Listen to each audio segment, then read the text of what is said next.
And welcome to We Believe Digital News Break. We're here Wednesdays and Fridays at 12 noon Central Standard Time. So happy that you're joining us. My name's Chris Young. I've got a list of news stories to share with you. Hopefully some especially that you'll find interesting. Others you may have heard pieces of before, but hopefully we can add a different, little bit of a broader perspective. We Believe Digital is an emerging media company here in Jackson, Mississippi, owned and operated by African Americans that are intent on providing a voice for others that is not often heard in other media venues, and I'm just one of the lucky guys to be able to be a part of that. So give us a look, webelievedigital.com. You can always call in and see, ask questions, find out what's going on. We have opportunities here for people really trying to grow, cutting commercials, doing ads for podcast shows, placing ads, creating your own podcast show, help you figure out the graphics and all that kind of stuff so that you can move your brand forward. And you can bring your products and services to the marketplace via our very unique We Believe Digital Studios. So let's get started today. Little overcast here in Jackson, heading into the weekend, looking for some storms coming up this afternoon and maybe into this evening. Texas was really getting hammered this morning, but they say we'll have some moderate rains, some moderate rainstorms, but nothing severe is forecast as we speak right now. And it looks like tomorrow going to be a great day. So got a failing report card from the World Meteorological Organization. These people, are really focused on the climate worldwide and what's going on. And the leader of the organization, again, it's the World Meteorological Organization, their Secretary General, Petteri Taalas, Taalas, said that last year, 2022, now this is worldwide rather, climate change fueled extreme weather, affected tens of millions of people, was responsible to a large extent for driving food insecurity around the globe, boosted mass migration, people leaving areas that are just inundated with severe weather, and cost billions of dollars in loss and damage. So, whether it's the carbon emissions, the overall temperature, melting the ice caps, you'd be hard pressed, I think, to find reasonable people that, have maybe middle-aged folks that have been around for a while that would argue that our climate is becoming, regardless where we are, our climate is becoming harsher and harsher over time. I know I have a relative out in the West Coast, kind of the middle of the state, a place called Irvine, California, and they had, he's lived out there for 30 years, I think, and maybe longer than that, and they had rains, recently that he said he doesn't think he's ever seen before in his time in California. So things are changing, and it's about time we need to really think about that and think about what we're doing to either advance this severe weather, this extreme weather, or push back on it a little bit. And along those lines, kind of a related story. This is a report that came from CNN early this morning. They say every year the textile industry uses 1.3 trillion gallons of water. You know what they're doing? They're dyeing clothes, colorizing garments. Okay, 1.3 trillion gallons of water to dye garments, enough to fill 2 million Olympic-sized swimming pools. And most of the water loaded with these harmful chemicals and dyes flows untreated into rivers and streams. Researchers, though, at the Khalifa University in Abu Dhabi, the UAE, United Arab Emirates, have created a new nanomaterial that, of all things, they found in shellfish. And that this nanomaterial, they say, can clean up these dyes and other pollutants in industrial wastewater. So they're just on the cusp of figuring out that this is doable, and we'll see where this goes from there. But isn't it great that we got people thinking about this issue and finding things in nature itself that that we can use to push back against our own greedy, pollution of the planet. While we make all this money for ourselves in these textile industries. Another story on the national, I assure you, not something of personal interest, but it is of interest to an awful lot of people. So, the king, the new King Charles, the latest in the line of kings and queens, over there, the place that ultimately brought so much evil and tyranny to this country in its infancy. He'll be coronated, have a big coronation ceremony coming up next week, early next month. I wanted to say the 6th, several day event, 6, 7, 8 or something like that in May. And America's Lionel Richie and Katy Perry have been asked to, they will, along with Italian phenomenal vocalist Andrea Bocelli, are the headliners for the music component, the music aspect, if you will, of King Charles' coronation ceremony. And I guess it's like in the U.S., like an inaugural, except they don't wear so much costumes and stuff. So, and they have a venue over there that's going to take in 20,000 people in person to watch the entire, and there's many more performers too, but those are the top 3 that I could see on the list, and many more people, of course, millions more watching on TV. It'll be one of those days where all the broadcast stations just tune into the coronation events and so forth. So coming up in just a couple of weeks, the coronation of King Charles.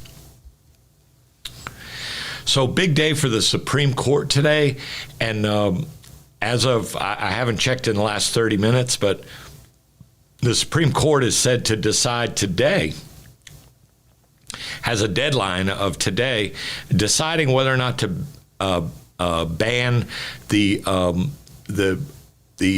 drug that's used for abortions and miscarriages, mifepristone.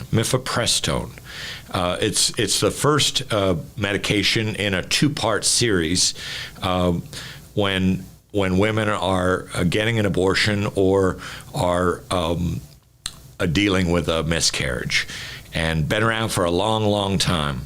And the Supreme Court gets to decide, So when they overturned Roe, what they really did was push everything back to the states, and you see tons and tons of states are, really, going the total anti-abortion route, while others are not doing so at all. So it creates a hardship for a lot of people.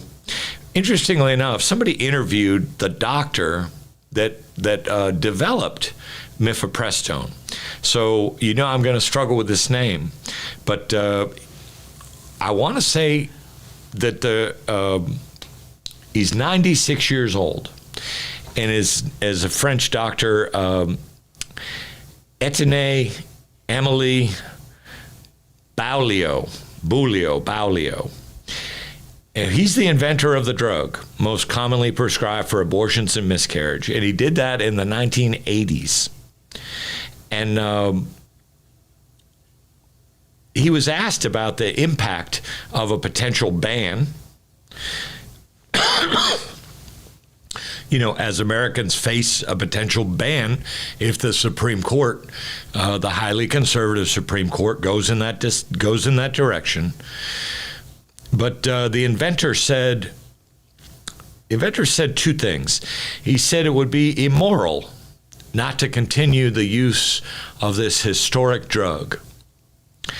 And the next thing he said really caught my eye, really caught my ear, rather. He said, it provides the woman with mastery of her situation. And I hope I don't forget that. Really, it seemed to really resonate with me. So many unplanned pregnancies, even when people are making efforts to try to prevent that from happening, still happens. And so these are enormous choices to be made. And obviously the woman ought to have the autonomy to be able to tend to her health and her growth and development in her own way. So we'll see what this Supreme Court decision is today, and we'll report back to you on next Wednesday.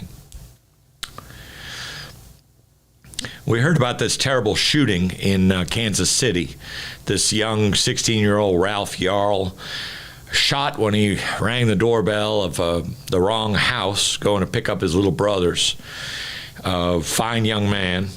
And this guy, Andrew Lester, 84-year-old racist, shot him, wounded him severely, shouted a lot of things at him, don't be coming around here no more. And, the young man made a mistake. He pushed the wrong doorbell.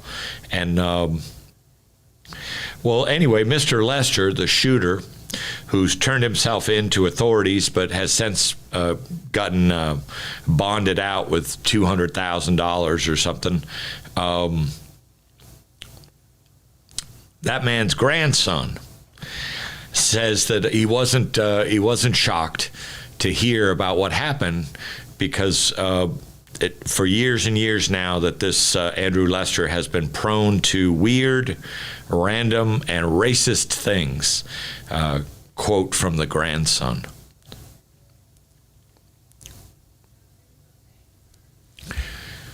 Tennessee House of Representatives Scotty Campbell. This is a middle-aged white man that led the charge to get what are referred to now as the Tennessee Three. Representatives Justin Jones, Representative Justin Pearson, and Representative Gloria Johnson kicked out. And just 2 weeks ago. Well, the two black guys, Representative Justin Jones and Justin Pearson, were expelled from the Mississippi legislature. Gloria Johnson, a white woman who stood in solidarity with them over expressing outrage over a lack of gun control issues, especially in light of the recent shootings in and around Nashville.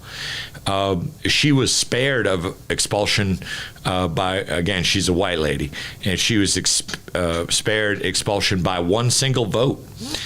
The other two were reinstated almost immediately following a nationwide outcry against this behavior. Well, the guy that led the charge, the speaker,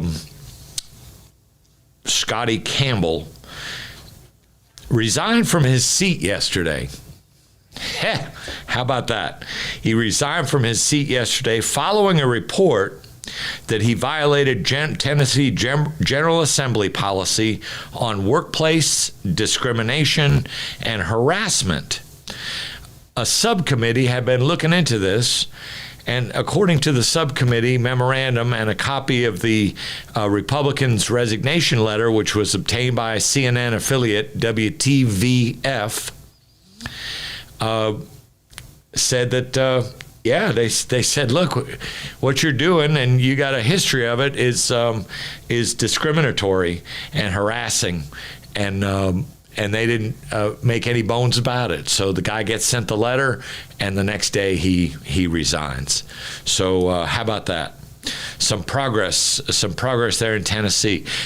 Become a very red state over time, Tennessee.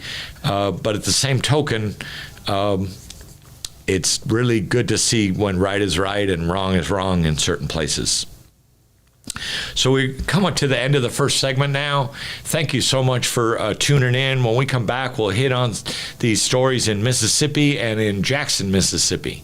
See you soon.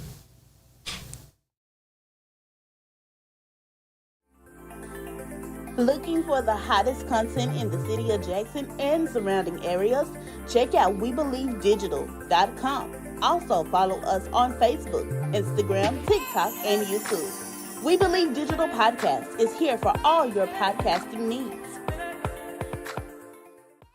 The Mississippi Link is an African-American female-owned newspaper with a trusted voice that is highly respected throughout the city, state, and nation. Our motto, keepers of the knowledge for people who speak the truth since 1993. Link significantly influences the thoughts, attitudes, and buying decisions of its readers. Call us at 601-368-8481 for your advertising needs. If you would like to receive a newspaper in the mail each week, our annual subscription is only $52 per year. That is only $1 per week for you to stay informed regarding many stories that you can only get in the Mississippi Link. Sign up today at themississippiLink.com and click on Home Delivery.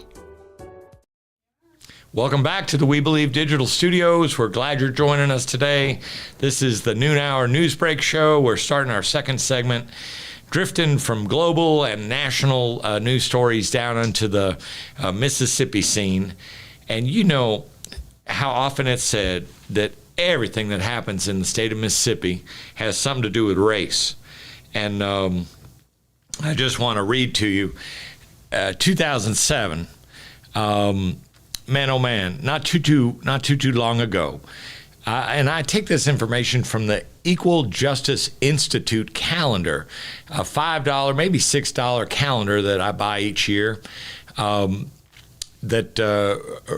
really reminds us of our journey and all the hatred and pain that dispatched by white supremacists and I guess two white people that just can't abide by equality, and they just think that God has two sets of children. I guess I was raised that He had one set of children. We're all God's children, but not everybody's on with that. But in 2007, just taking a look back at the calendar. So on this date in 2007, white parents in Turner County, Georgia, protest a high school's decision to hold its first racially integrated prom. Previously, parents had organized private racially segregated proms for students. So, wow. Because, if you get some black kids in there, there's a very, as beautiful and handsome as so many are, that's going to mean less white students getting crowned queen and king of the prom. And some people just can't abide by that. But I think we're making progress there. Maybe not at the academies and charter schools so much, but in the normal, everyday public schools, no doubt. So that's a story from Georgia, but a lot of this, you see the similarity there with the mentality. And again, here it is, another day in Mississippi. where, we have this massive, massive welfare scandal, which we'll give you another peek at in a second. But, up to $100 million pilfered by a Republican-controlled governor that supervises the agency heads. And, what a scam. They created these nonprofit agencies. They funneled millions and millions of dollars around. But, to this day, the Republican legislature has not had a hearing on this topic. So, I mean, what does that tell you about their willingness to uphold their responsibilities under statute? So imagine if somebody broke into, their personal bank account and stole money out of it. Do you think they'd want to figure out what happened, what it was, who was responsible, and so forth? Not that there's not other people that are going to bring these critters to justice, but the idea that you're the legislative body of the state and you're not willing publicly through hearings to look into this TANF scandal, to shine a bright light on it. You want to keep it all in the dark by not having any hearings. Shameful behavior, really shameful behavior. Lacking honor. Another day, no Republican hearing in Mississippi on the TANF scandal. But speaking of that TANF scandal, Theodore Marvin DiBiase. Now, a lot of people know that name from wrestling folklore. His daddy, his grandfather, they had a bunch of wrestlers. And he's a 40-year-old man, lives in Madison, certainly. And on Thursday, a federal indictment was unsealed in Mississippi charging the former wrestler with misappropriating millions of dollars of these TANF monies, these federal safety net funds intended for needy families and low-income individuals in the state. And that comes from WJTV. So he was indicted, and he is fighting back hard already. There's reports coming out about him fighting back on that. Another story in Mississippi. A public defender, now I can't seem to locate the name of I don't know why they do that. A public defender has been appointed by the Mississippi Attorney General's office and is ready to try a former teacher. I can't wait to see the race of the public defender appointed, because the defendant is a black man in this case, and so this guy is going to defend this former teacher accused of sex crimes against his former students in Mississippi. Now, this is, God, I got to say this right, Okolona County, or the town of Okolona, and this man's name is Tashimi Wilson, and he's accused of photographing or making videos of 9 minors between the years of 2006 and 2016, a 10-year period of time, while teaching at Armory High School. Officials said he targeted students in the high school's technology club, giving them cash or drugs to perform sex acts alone or with a blown-up doll. Craziness. But to do that to minors, there's so many forms of abuse, and of course they're all despicable beyond what the human words can tell. But when you commit sex crimes, there's a lot of things that can be recovered from, and there's a lot of things that can't, and as fully and completely as others, and these are tough. It's tough to hear this stuff, and so anyway, we'll see what that happens with that case. I mean, the behavior apparently ended in 2016. Here we are in 2023, and we're just getting him a public defender. I think he had an attorney before, but he fired the attorney. So that's the story with that. Also in Mississippi, a 19-year-old farm worker from South Africa, now that's a white person, suffocated to death in a Delta Farms grain bin last year because of the employer's negligence, according to a report and citations from the U.S. Department of Labor. You know, a series of farms were fined last year behind the good work of the Mississippi Center for Justice. And, you know, what these white-owned farm workers in the Delta have been doing is misusing an H-2A visa program to bring in white farm workers from South Africa to replace black farm workers in the Mississippi Delta. And they pay them more money. So, you know, if they pay them more money, is that about the bottom line? These people are operating businesses. So it really fascinating. And right under our noses here in the Mississippi Delta, the most fertile ground in America. So sadly, apparently there was a clog in the bottom of one of the bins, and 3 guys went into the bins to go to the bottom to attempt to dislodge the clog that was there.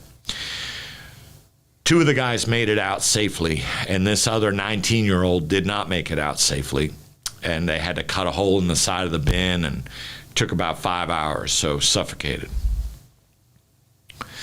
So again, this was the Bare Bones Farms in Greenwood. This was part of a Mississippi Today investigation. They were just fined yesterday. One report said 90-some thousand, another said $123,000 for unsafe labor practices. Yeah, and that farm is owned by a doctor, Asa somebody, I should have written that down, but yeah, by a physician is the one that owns Bare Bones Farms. And bringing in these, you don't think the man named Asa maybe had something to do with bringing in the white workers? So yeah. Also, MDOT shifting from dying white farm workers in black Mississippi Delta to MDOT. MDOT, the governor signed 2 bills yesterday, Senate Bill 3120 and House Bill 1642. Giving MDOT $2 billion for infrastructure repairs. Now that money, that funding begins on July 1st of this year and goes through the end of June next year. $2 billion infused. Now, I only saw a partial list of, the sites, the locations. I promise you, Jackson was not on that list. I promise you, Hinds County was not on the list that I saw. I did see Greenville, so I was glad to see that. But I only saw a list, like 5 different locations that they're doing these infrastructure, bridges, roads, and tunnels and stuff, improvements. But anyway, so the money's going to be out there. So hopefully, for as many Mississippians as possible, they'll have improved infrastructure here, in the next 14, 15 months or so. Also, the Governor Tate Reeves was on the news this morning telling folks that, the one thing he hadn't decided, he'd give himself another 48 hours to decide on whether or not he's going to approve or veto House Bill 1020, the Jackson takeover bill. But what he did say is that if he does approve it, I think you're doing a little fishing here, baiting the hook a little bit. He said that if he does approve it, he can guarantee that people in the CCID will have somebody pick up the phone when they call 911. So isn't that interesting that he wanted to put that out? Somehow or another, he did say that there's many capable Jackson police trying to do a good job, but that they're understaffed. And he did not add in his comments that they're understaffed because he won't approve giving them any money to hire more people. He didn't say that part of it in this news conference. So also, in Jackson this weekend, there's an African American wellness agency here that hosts an annual African American wellness walk. So those of you that have interest, hey, 7 o'clock tomorrow morning, early rise, 7 o'clock tomorrow morning. The walk starts out at the Russell C. Davis Planetarium, downtown Jackson.